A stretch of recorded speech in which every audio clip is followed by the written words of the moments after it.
Bank of Uganda. Welcome. Thank you very much. Your Excellency, the Ambassador of Sida to Uganda, the Country Manager of the World Bank, the Permanent Secretary Treasury, the CEO and the Secretary Foundation of Uganda, the dignitaries present here today, members of the media, ladies and gentlemen, in your distinguished capacities, a very good afternoon to all of you. I am greatly honored to be present here today to witness the formalization of a cooperation agreement between the Swedish International Development Agency, Sida, and the World Bank, which is intended to promote sustainable and inclusive economic growth in Uganda. And I want to thank the Ambassador for inviting me to her residence to witness this, and also the World Bank for this opportunity. From a policy perspective, financing of sustainable and inclusive growth is crucial to economic growth in Uganda, and more importantly now than ever before. Just allow me paint the macroeconomic picture and on why I say this. You know, I take every opportunity to explain what Bank of Uganda is doing. So you're aware that the recent global developments over the past few years have presented us with very unprecedented challenges, which have been magnified by simultaneous occurrence of these challenges, the frequency and the intensity. As a result of this, the tentative growth we saw in 2021, where we saw growth increase to about 5.7% as estimated by the World Bank, has kind of like been put on check in 2022, given the developments we saw in February 2022. And as a result of that, the latest World Bank projections are showing that growth for 2022 is likely to drop to about 2.9%.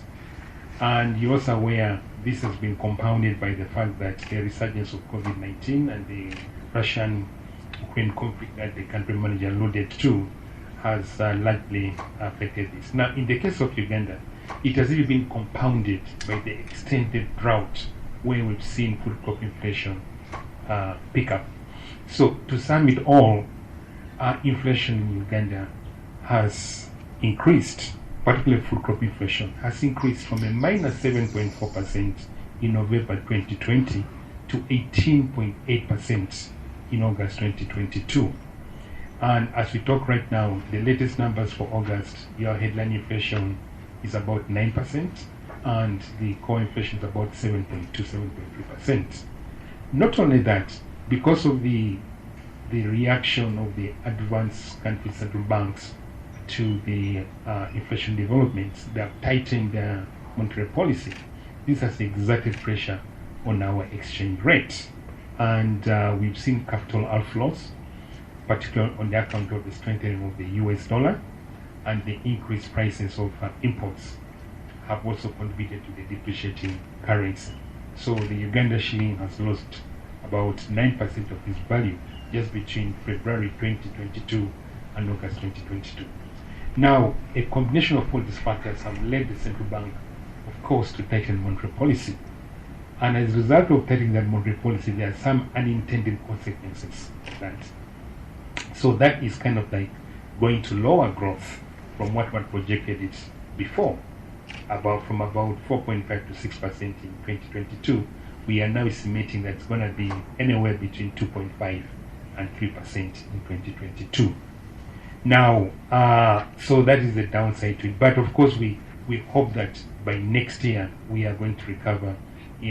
Growth is going to recover in the range of 5 to 6%. But this cannot only be done by monetary policy.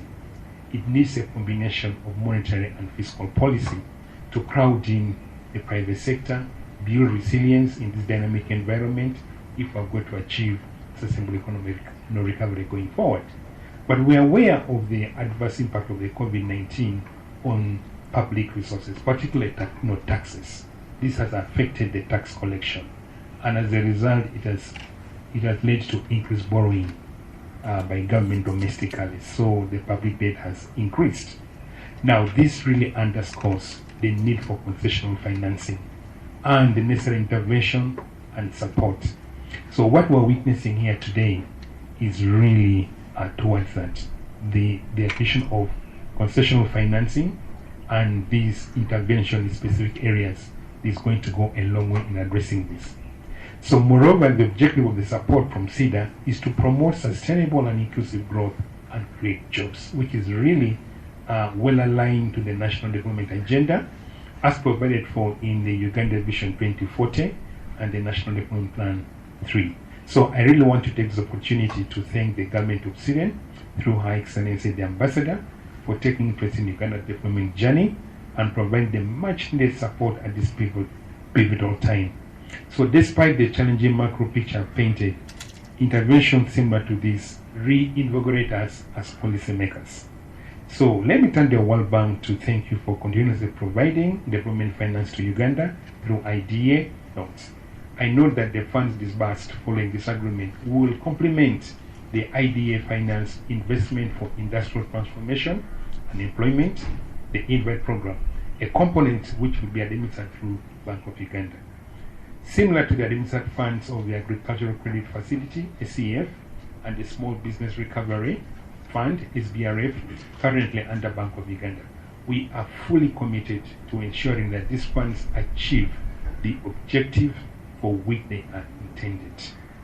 Interventions, for example, under the SCF have enabled the funding of 2,330 projects for micro, small, and medium enterprises encompassing women and youth.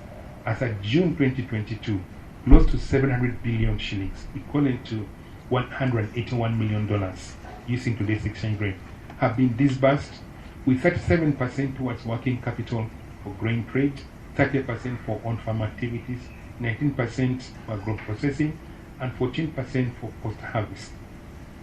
So through the initiatives customized to our farmers, like the Block Allocation Initiative, we have managed to successfully extend coverage of the SCF to small-scale farmers while keeping the non-performing loans very low. As at September 2022, our portfolio for non-performing loans stood at only 1.4%, largely attributed to the impact of COVID-19. And thus, we are ensuring sustainable refinancing through reflows for more projects in the future. And we want to make a similar commitment to whatever monies that are coming to us under invite. We therefore continue to work towards enhanced cooperation and look forward to future engagements with development partners on financing for sustainable and inclusive growth that ensures socio-economic transformation for Uganda. Again, ladies and gentlemen, allow me to thank the Ambassador of Sweden to Uganda, the World Bank, for this generous financial assistance to Uganda, and we pledge our commitment to ensure that the funds are used as intended. I thank you for your kind attention. Thank you,